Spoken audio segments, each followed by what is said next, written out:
Bienvenue dans l'émission La vérité de l'Évangile avec Andrew Womack, un ministère d'enseignement qui se concentre sur l'amour et la grâce inconditionnelle de Dieu. Et maintenant, voilà Andrew. Bienvenue dans notre émission La vérité de l'Évangile. Aujourd'hui, je continue à parler de la manière dont on peut vivre et expérimenter ce que Dieu a de meilleur. J'ai un tout nouveau livre à ce sujet intitulé Vivre le meilleur de Dieu. C'est la première fois que nous le proposons à la télévision et nous avons également cet enseignement sous forme de CD et DVD ou clé USB. Je vous assure que c'est puissant. Dieu a des projets pour vous qui sont de loin meilleurs que tout ce que vous avez pu connaître jusqu'à maintenant. Je le crois vraiment de tout mon cœur. Vous savez, je recherche la volonté de Dieu de tout mon être et je l'ai vu faire des choses merveilleuses. Je suis vraiment béni. Je ne suis pas mécontent ou insatisfait, mais je ne me contente pas de ce que j'ai. Je crois que Dieu a des choses bien plus grandes encore pour ma vie et je suis constamment à la recherche de cela.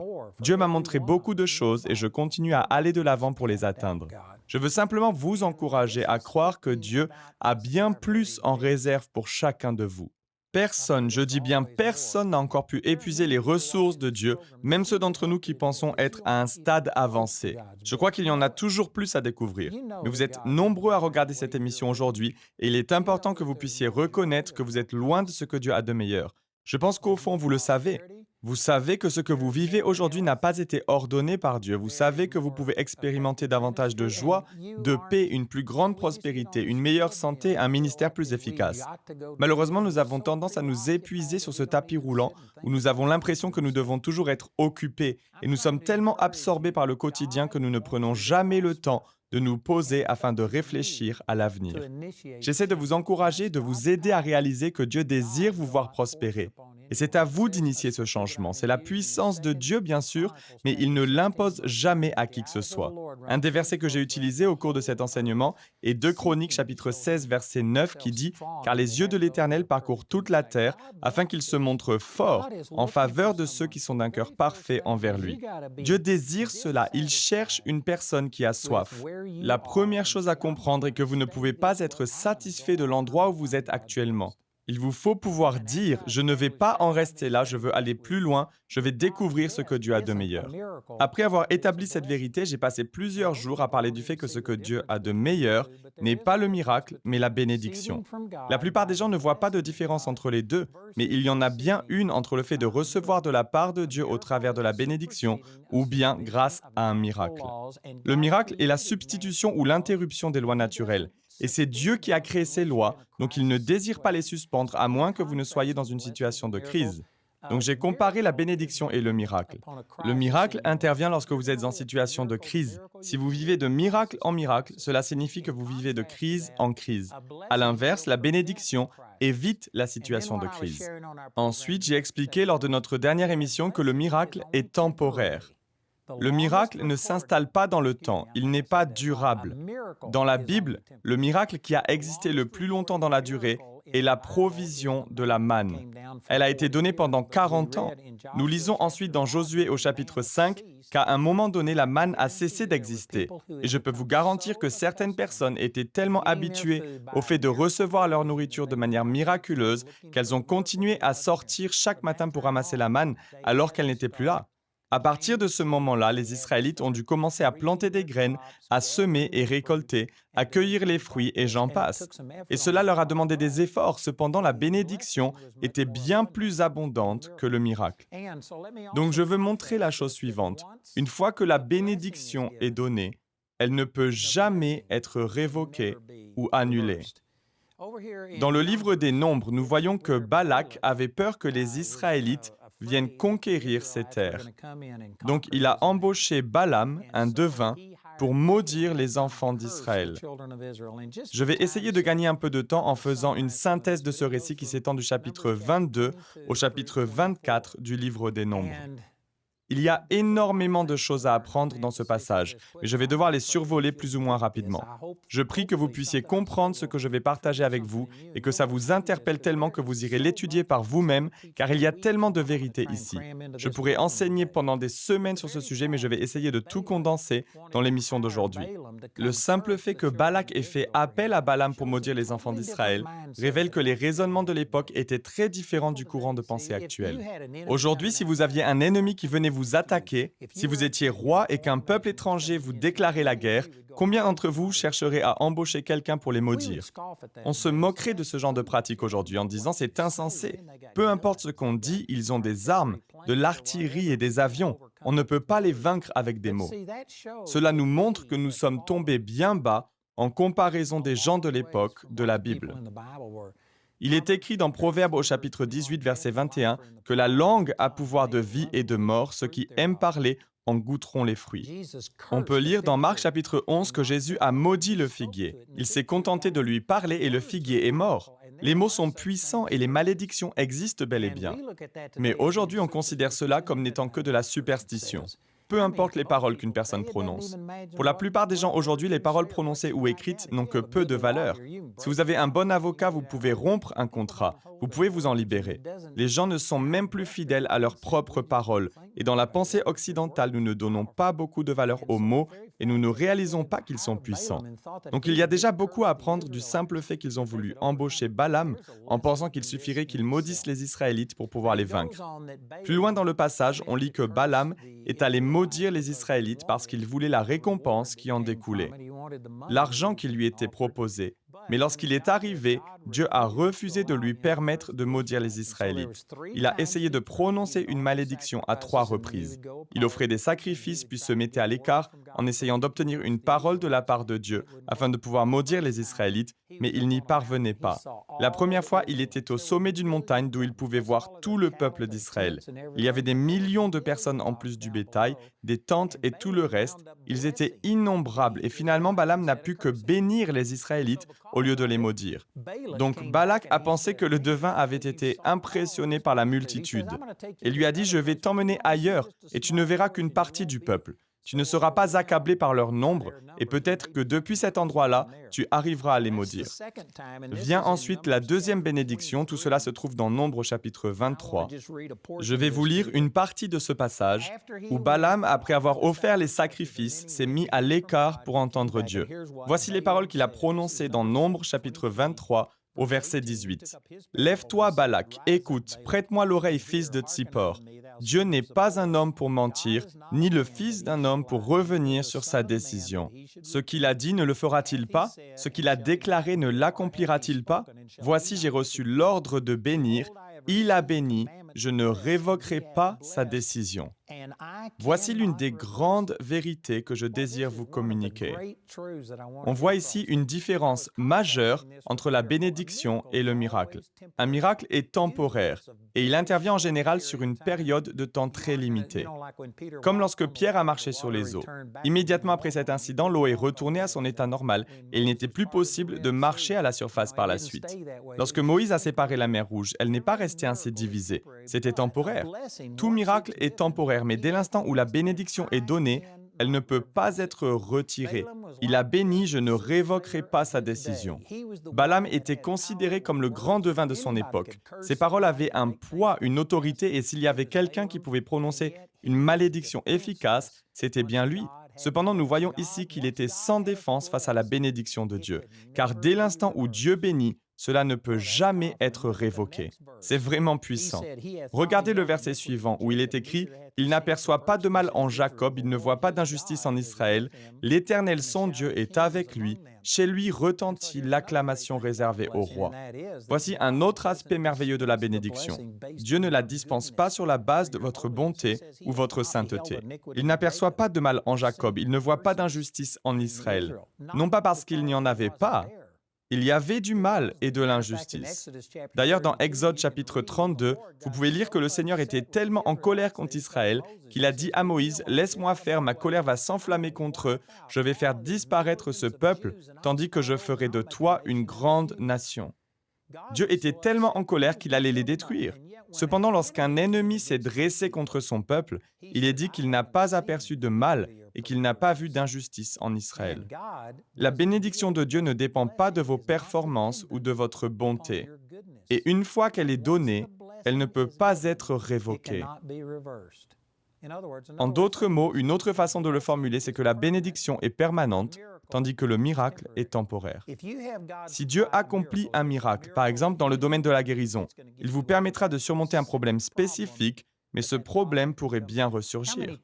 Il est possible, après avoir reçu la guérison d'un cancer par exemple, de le voir ressurgir quelque temps après. Combien de personnes atteintes d'un problème quelconque reçoivent une guérison miraculeuse avant de voir le mal revenir plus tard? Combien de personnes ont reçu une intervention miraculeuse de la part de Dieu dans le domaine des finances avant d'à nouveau se retrouver dans les difficultés le mois d'après? C'est parce que vous vivez de miracle en miracle et les miracles ne sont que temporaires. Mais une fois que la bénédiction est activée, elle ne peut pas être annulée. C'est tellement puissant, c'est vraiment merveilleux. Permettez-moi de partager d'autres passages avec vous. On pourrait penser qu'une fois que Balaam a essayé de maudire les Israélites à 3 reprises, le récit s'arrête là. Vous pouvez lire au chapitre 24, au dernier verset, « Balaam se leva, partit et retourna chez lui. Balak s'en alla aussi de son côté. » Et on pourrait en conclure que c'est la fin de l'histoire de Balaam. Mais au verset d'après, au chapitre 25, verset 1, il est écrit « Israël était installé à Sittim, le peuple commença alors à se livrer à la débauche avec les femmes moabites. Elles invitèrent le peuple au sacrifice en l'honneur de leur Dieu, et le peuple mangea et se prosterna devant leur Dieu. Israël s'attacha au Dieu Baal-Péor, et la colère de l'Éternel s'enflamma contre Israël. » On découvre alors qu'il y a eu un fléau qui a tué des dizaines de milliers de personnes. On pourrait facilement conclure que c'est une histoire complètement différente. Mais si vous continuez à lire ces passages, vous découvrez que cela était en lien avec ce qu'a fait Balaam. Regardez au chapitre 31. Cela intervient lorsque Moïse a envoyé les Israélites pour détruire les Madianites à cause de la manière dont ils avaient traité Israël. Il devait les conquérir, donc il a envoyé son peuple et leur a ordonné de tuer les hommes, les femmes, les enfants, les bêtes et de tout détruire. Je vais juste faire une brève parenthèse. Beaucoup de gens se disent que c'est vraiment barbare et se demandent comment un Dieu d'amour peut faire une chose pareille. C'est parce que dans l'Ancien Testament, les gens ne pouvaient pas naître de nouveau. Ils ne pouvaient pas changer comme nous le pouvons. J'ai lu des livres historiques, des rapports archéologiques qui expliquent certaines des pratiques qu'ils ont découvertes dans la culture de Canaan à l'époque de l'Ancien Testament. C'est vraiment difficile de croire à quel point c'était démoniaque. La bestialité, le fait d'entretenir des rapports sexuels avec des animaux, était à l'ordre du jour. Et je ne vais même pas vous dire tout ce que j'ai lu, mais c'était vraiment perverti. En comparaison, ce que l'on fait aujourd'hui peut sembler plutôt inoffensif. Et je pense que lorsqu'on pratique le péché à ce point-là, on s'ouvre aux démons. Et sous l'Ancien Testament, si quelqu'un était possédé, il ne pouvait pas être délivré. Il ne pouvait pas être changé. Mais les choses sont différentes aujourd'hui grâce à la nouvelle naissance. Il est dit dans Actes chapitre 13, et c'est par lui que toute personne qui croit est libérée de toutes les fautes dont vous ne pouviez pas être libérés par la loi de Moïse. Sous la nouvelle alliance, vous pouvez naître de nouveau. Donc si quelqu'un est possédé par des démons, il peut recevoir la délivrance. Personne n'a à tuer qui que ce soit. Mais sous l'ancienne alliance, lorsqu'une personne s'abandonnait au diable à ce point-là, il n'y avait pas de retour possible. C'était comme une plaie, comme un cancer. Et de la même manière dont on est obligé de retirer chirurgicalement des parties d'un corps malade afin de sauver l'ensemble du corps, dont il faut parfois sacrifier un membre ou une partie du corps afin d'éviter la propagation d'une infection, eh bien, dans un sens, c'est ce que Dieu leur a demandé de faire. Les femmes, les enfants et même les animaux devaient être mis à mort parce que même les animaux étaient possédés. Je pourrais passer plus de temps à parler de cela, mais il y a une bonne raison pour laquelle Dieu a agi de la sorte. Il n'était pas injuste dans son jugement. Ces gens étaient totalement à 100% vendus à l'ennemi et il a ordonné au travers de Moïse de tuer les hommes, les femmes, les enfants et même les animaux parce qu'ils étaient tous démonisés. Et avant la venue de Jésus, ils ne pouvaient pas être délivrés. Il fallait qu'il y ait une entière séparation, qu'ils soient complètement détruits. Mais lorsqu'ils sont revenus, ils avaient conservé la vie de certaines femmes ainsi que des enfants et du bétail. En d'autres termes, ils ont tué tous les hommes, tous les soldats ennemis, mais ils ont gardé certaines femmes pour en faire des épouses. Ils ont également gardé des enfants et du bétail. Donc Moïse était très en colère contre eux. Au verset 14, Moïse s'irrita contre les commandants de l'armée, les chefs de milliers et les chefs de centaines qui revenaient de l'expédition. Il leur dit « Comment? Vous avez laissé la vie à toutes les femmes. Ce sont justement elles qui, sur le conseil de Balaam, ont entraîné les Israélites à commettre l'infidélité envers l'Éternel dans l'affaire de Péor. Alors un fléau a éclaté dans l'assemblée de l'Éternel. » Il est écrit au verset 16 que c'est Balaam qui a entraîné les Israélites à être infidèles envers Dieu. Il est fait référence au chapitre 25, où ils ont commencé à se prosterner devant les dieux des Madianites et à commettre l'adultère avec ces femmes. Maintenant, voyons un autre passage des Écritures qui se trouve dans Apocalypse chapitre 2, où le Seigneur a réprimandé les églises d'Asie. Apocalypse 2,14 dit « Mais j'ai certaines choses contre toi.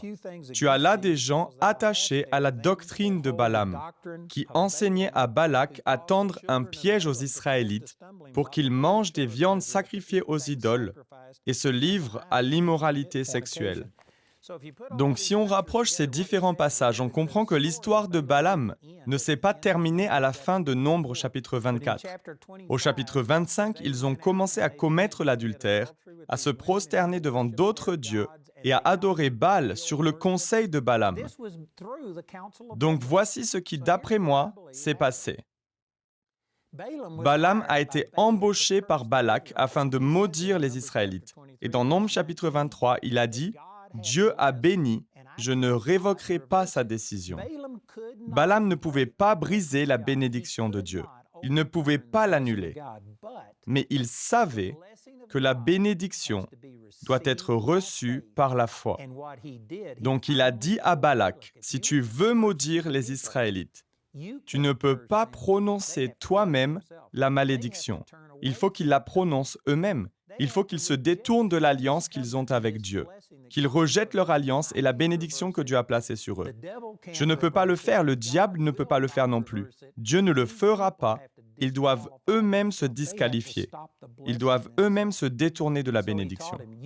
Et il lui a appris qu'il fallait amener ce peuple à se maudire lui-même en renonçant à son alliance avec Dieu et à entrer à la place dans une alliance avec Baal. C'est vraiment puissant. Donc, en substance, ces passages nous révèlent qu'une fois que la bénédiction de Dieu a été donnée et qu'elle commence à agir dans votre vie, Dieu ne la reprendra jamais. Satan ne peut pas la vaincre. Aucun de vos ennemis ne peut la détruire. Vous et moi sommes les seuls à pouvoir stopper la bénédiction de Dieu dans nos vies. Et c'est au travers de notre incrédulité. Dans Romains chapitre 5, verset 2, il est écrit « Nous avons accès par la foi à cette grâce dans laquelle nous tenons ferme.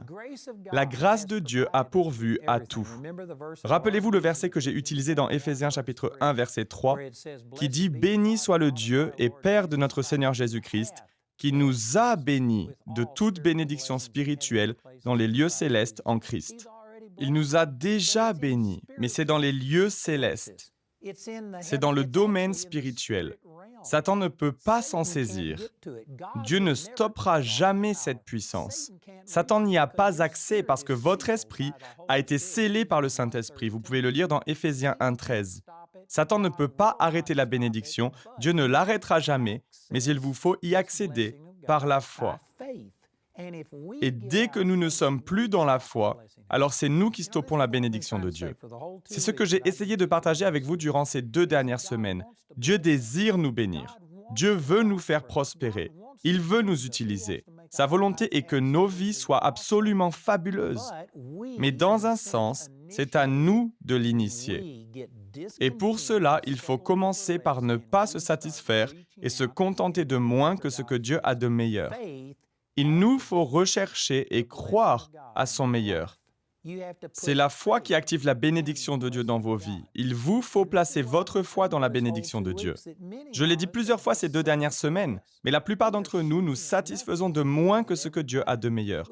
Nous ne visons rien et nous l'atteignons à tous les coups. Nous ne croyons pas vraiment que Dieu puisse faire quoi que ce soit de particulier dans nos vies. Peut-être que vos parents ou un professeur, un précédent conjoint ou quelqu'un d'autre vous a dit que vous n'arriveriez jamais à rien dans la vie. Et à cause de cela, vous pensez vous aussi que vous n'arriverez jamais à rien. Vous avez cru à ces mensonges. Un de mes très bons amis, qui était également un de mes associés, a entendu son père lui répéter en grandissant « Tu n'es même pas capable de visser un écrou sur un boulon sans en abîmer le filetage. » Son père était vraiment un homme méchant qui avait beaucoup de problèmes. Et ces paroles ont pris racine dans la vie de son fils. J'ai plus tard eu l'opportunité de bricoler avec lui sur des voitures et sur différents projets, et lorsqu'il devait visser un écrou sur un boulon, ses mains tremblaient littéralement. Il le faisait très délicatement, mais il finissait toujours par se dire « Mince, j'ai dû abîmer le filetage » et il le retirait et recommençait. Il était dans une telle insécurité que je ne l'ai jamais vu mettre un écrou sur un boulon sans le visser de travers. Et c'est parce qu'il a été maudit et qu'il a cru à cette malédiction.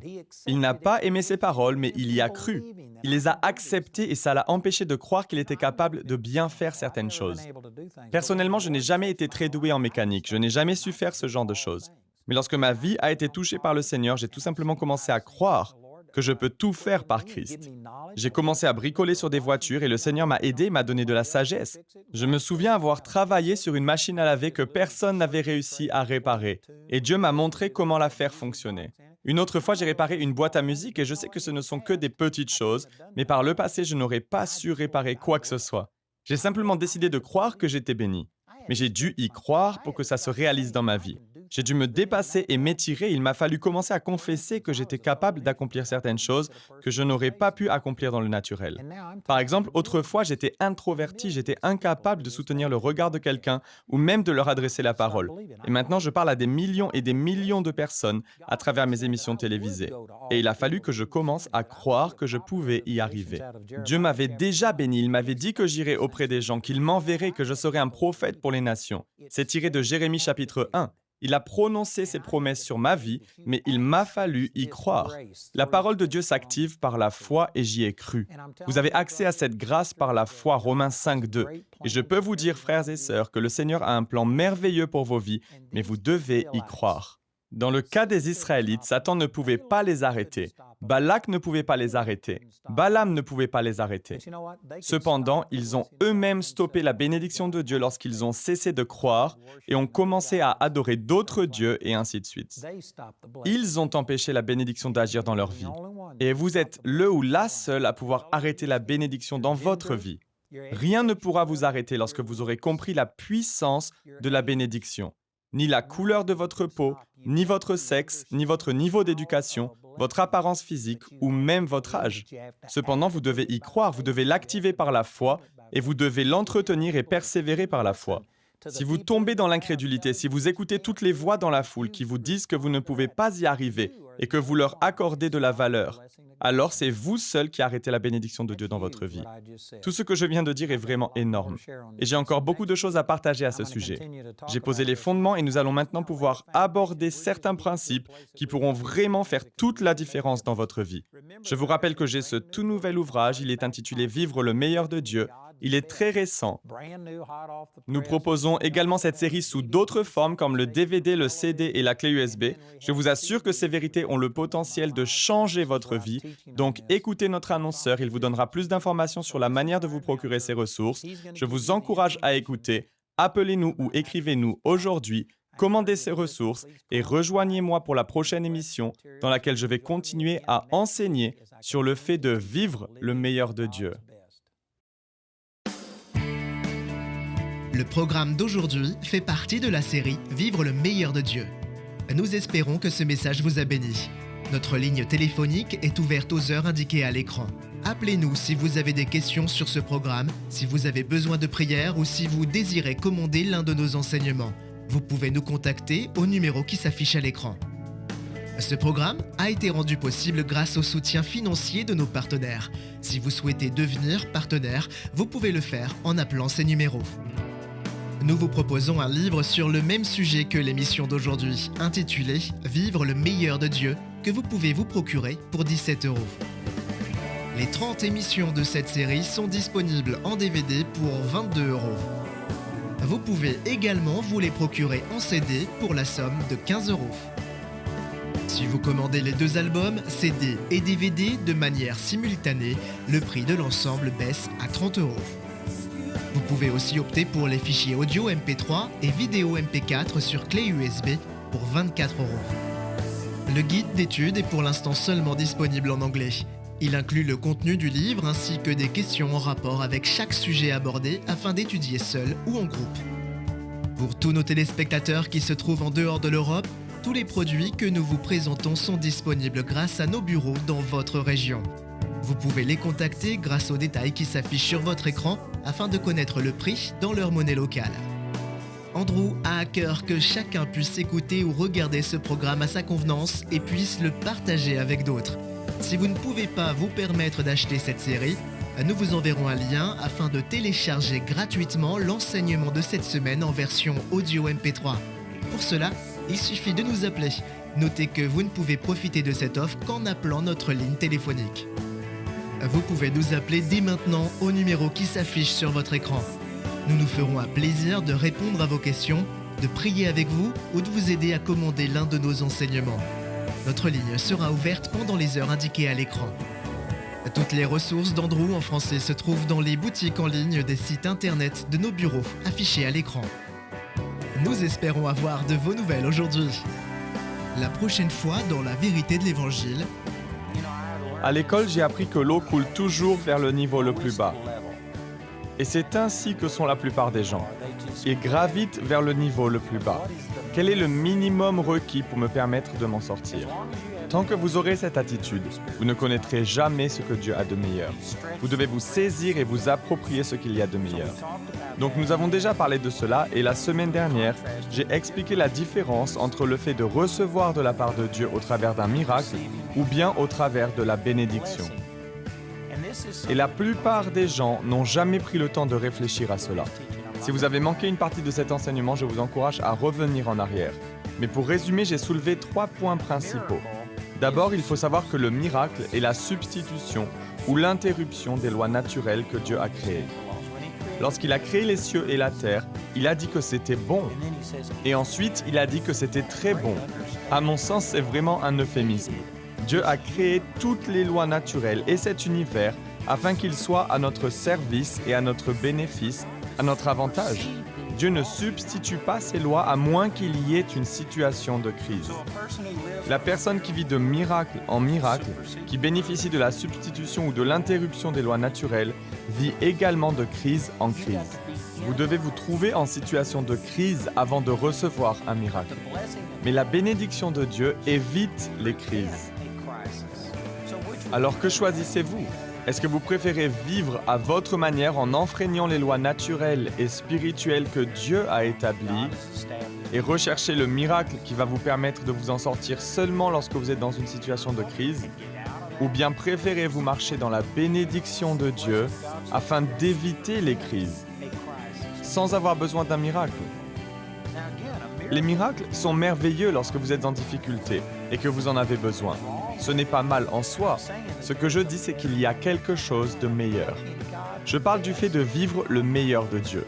Non pas de devoir attendre une crise, d'être complètement à bout, d'être dans une situation dramatique où votre vie est en danger pour être obligé de rechercher le miracle qui pourra vous tirer d'affaire.